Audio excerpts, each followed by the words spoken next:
વડોદરા માંજલપુર વિધાનસભાની પેટા ચૂંટણી જાહેર થતાં જ શહેરના રાજકારણમાં ગરમાવો થયો છે. પેટા ચૂંટણીમાં ઉમેદવારો માટે નામોની ચર્ચાઓ શરૂ થઈ છે.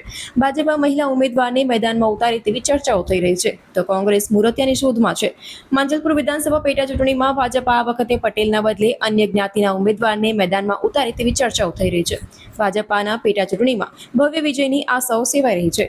માંજલપુર વિધાનસભા મત વિસ્તારમાં કુલ 2,12,458 મતદારો, તો પુરુષ મતદાર 1,08,141 અને મહિલા ઉમેદવાર 1,04,317 છે.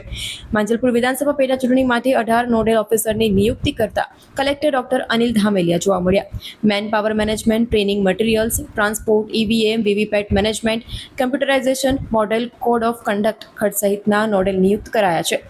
આ વિસ્તારમાં સમગ્રતયા શાંતિપૂર્ણ, ન્યાયી અને મુક્ત રીતે ચૂંટણી યોજાય એ માટે અધિકારીઓને સૂચના આપવામાં આવી છે.